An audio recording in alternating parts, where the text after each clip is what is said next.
สบายดีเด้อพี่น้องถักทายสบายดียามแรงๆมื้อนี้สิพาเลาะทงชมวิวพี่น้องจ้าชมวิวทางไปนาอันวิวทงนาแคมบ้านพี่น้องหน้าตีนบ้านเนาะมาสิออกมาหน้าแบบนี้มื้อนี้สิพาไปเลาะทงบรรยากาศยามแรงพี่น้องมีแต่เขา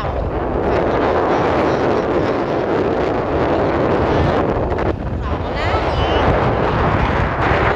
ำทางนี้แห่งน้ำเต็มเลยนะถ้าจะดำมาว่าทงนี่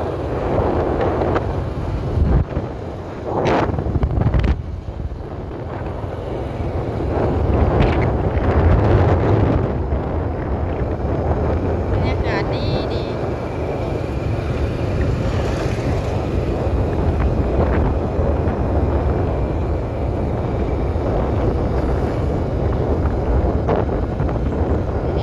ขี่รถมาคราวเดียวเราหมดเลย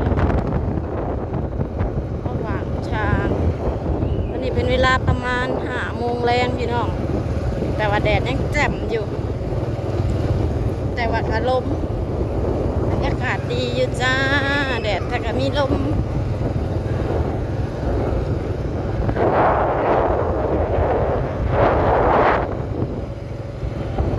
ไปคนเดียวนั่งมานั่งผลิตกับเอื่อยกับอ้ายเพิ่นเข่ายังอันนี้คือหอมใบเข่าลมพี่น้องเอ้ยมาฮอนนี่ก็แวะอีกจ้าเลี้ยวซ้ายจุ๊บ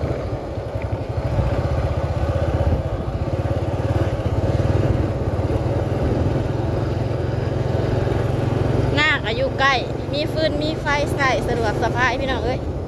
คู่มือนี่ก็คือหน้าโคกเลยหน้าโคกมันอยู่ไกลไฟบ่ถึงอันนี้จะเป็นนาใกล้บ้านระหว่างทาง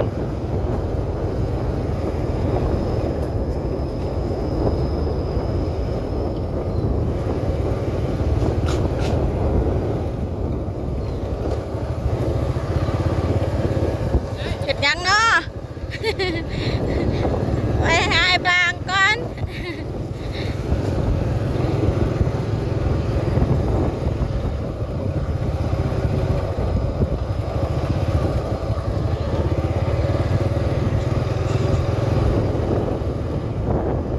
ไปสิหอดแล้วจ้า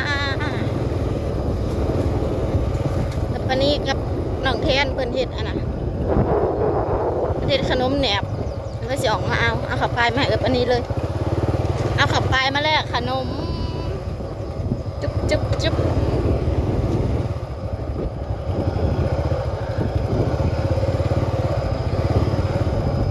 เดี๋ยวไปทงไอ้กระเขาเคี้ยวกระจีอยู่พี่น้องเอ้ย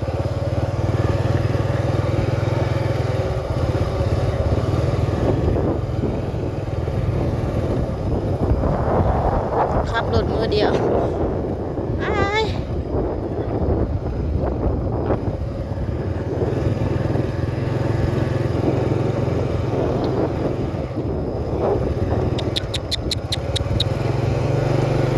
มาหาฉันนะ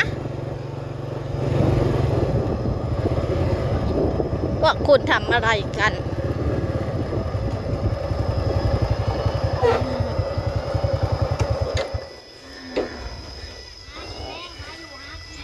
ได้ยังเนาะขับไปเห็นยังกินแม่ว่าบ่มีไผมาลงตลาดเขาบ่มีเงินเราอ่ะป้านักล่าจิหล่อเท่านี้แล้วไม่นะแมงขนูนหากินน้ำป่าน้ำดงเนาะพี่น้องป่าน้ำดงบ่มีเงินซื้อคือเนาะกินมือเดียวกับเพิ่น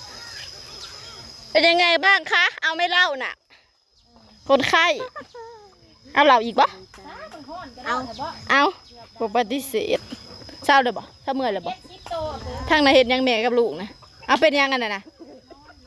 ฮักกระตื่นปุ๊กเอาบรรยากาศดีเอ้า เขาซองสอบไปเช็คได้เขาปลายได้อันนี้เฮาเอาตัวมันเศษใส่น้ำได้นี่มีเม็ดเขาน้ำมื้ออื่นพุ่นแล้วยังเอาอีก เอาของด้วยซ้ำ ไม่ยัง ไปดิพี่น้อง ทงขาวว่าใหญ่ทอดเนอะคุณอะ เข้าปลายังมีกาเลยค่ะน้องดาว มันจีเจ้งแล้วตอนนี้นะพงซีน่ะ ท่านเด้มกนะว่าท่านมีไปกิน ใส่เอาคือมกไว้อยู่แกดูแกโซ่ดูน้องฟ้า มีแต่เขาซีนข้ามาโซ่ แกขนมโซ่ดู แซ่บทำไร เขาเขียว บอกงามอยู่บ่เป็นหยังโอเค งามอยู่เห็นมันยังอยู่โอ้ยคนหล่อคนหล่อฮะกระตื่นนอน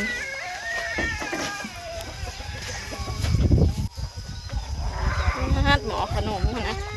พอแพทย์จิกคุณน่ะ ยังไปลูกเกิด เนี่ยของดีอยู่นี้ของดีน่ะ เก็บกันในเมื่อ อันใส่มันเลือแต่บุญ ยังแซ่บคือเก่านะเคยกินไปแล้ว ใส่เลือแต่บุญบาทพี่น้องเอ้ยเชื่อคนได้บุญบาท ดูสิเด้อหลอดในสวนเฮาเด้อ ลงกับล ไป ง บางเราสิลงเห็ดเหือซุมเฮาก็ลงไป ตอนแรง ไปหากำลังใจแล้วขุดกิโลแถวนะมาเบิ่งจ้าพี่น้อง ทำบุญน้ำกัน เห็ดยามนี่ก็คนก็สิยากน้ำแถวๆแหละติดแล้วมันบ่ติดตัวนี้ อันตาลิตนชีวิตก็ได้หายมักนาวลงไปขายมือนะหาทงไปขายทงเดียว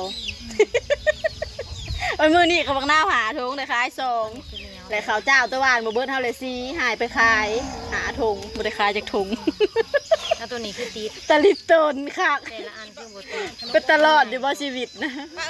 หมดหารอด เอาลูกอ่ะตัวนี้ติดแกนมุกใหม่ละอันบ่มีอันนะ เป็น ใส่ ตะแซ่บจังเลย เอามันห่อใหญ่พูดตัว เว้ย นี้ บ่เอามันติดเหนียว เอาสิเป็นหยัง บ่มาใหม่ เซล มันติดตัวนี้ ทำไมโสมหน้ามันไม่สวยเลยพี่แจ๊ตัวงามมาดู เรียกว่าหนาเลยเนาะ บ่โสมหน้าขนมน่ะนะมันเป็นก้อนค่ะนะ บ่บางอันมันก็อันห้อง เฮาบริทานน้ำมัน มันเลยติดใบตองพี่น้อง แซ่ เอ้ย บเด้อ ใส่ตัวนั้นติดอยู่บ่ ติดจ้ะ บ่ติด บ่ติดตัวนั้นก็บ่ได้ติด เอาก่อน นี่เป็นบางอัน เอามาเบิ่งดู ตัวนี้มันอันร้าน น้องตะวันสิกิน ฮอกแกะต้นนึง บ้านเฮาเอิ้นขนมมกใส่มะพร้าวแต่บ่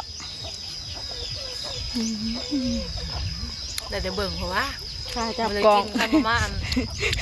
มาสัมผัสด้วยตัวเองบ่ได้กินน้ำอุ้ยกัดมือแม่มันจะจิ้วเอ้ย เอาเฮ้ยจิ๋วอยู่ใส่เนาะจิ๋วเอ้ย จิ้วบ่อยากกินน้ำ เลยเราบ่ได้ขอกินบ่เครื่องดักปลา ควัดห่านมาเก็บจ่อยกัน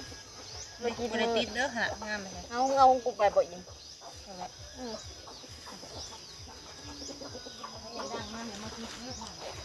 จ้าธุรกิจมืดทาน50เบิดพอดีเลยทาน50เบิดพอดีเลยวันถิดอย่าลืมเถื่อนทานเฮาเรือสอบสุดท้ายแล้วว้าวใส่สาคู เด็กเอาบ่ได้ติดปานใด บ่ได้ติด มันจะมีน้ำมันยังบ่ติดจักดิ เฮ้ยนี่ได้สัน ใช่ปะก็ห่อแล้วแหละ นี่มันคือบ่ติดจ้ะ ปันใส่น้ำมัน งะงาม งามเซ้ยไปลอยยังวะคะแนนมันแปลว่าอันโซใส่มันลายเนี่ยมันกับปกติ จะงามงามอ่ะ บอกเอ้ยที่เขาบ้าน ใส่ อา ขึ้น เต้าแล้วก็สิเขาบ้าน เชียงเนี่ยจุกจังจุก จากมกจากห่อนะฮะนั่งคิวมันอยากมันสินั่นก็มันเราขอมาเอาอยู่บ้านบอกอยากอะไรเอาที่นั่นเลยด้วย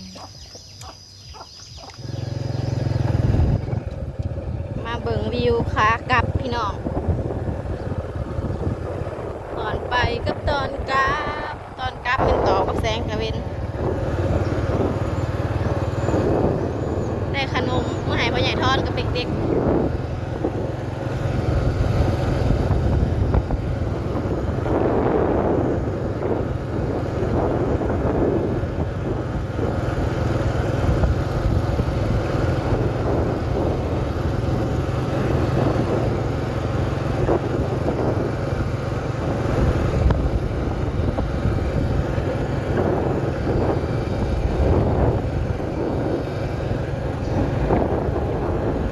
วิวโคตรง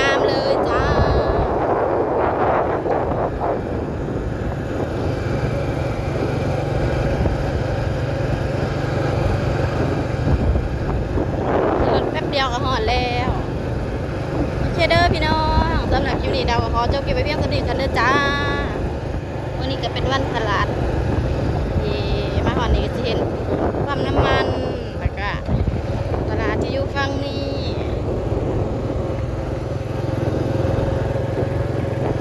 อันนี้จะเป็นตลาดอันนี้สิแม่ขึ้นไปเพื่อนแม่แก้วไปเอายานางก่อนโอเคจ้ะพอกันทีมหนาเด้อพี่น้องเด้อ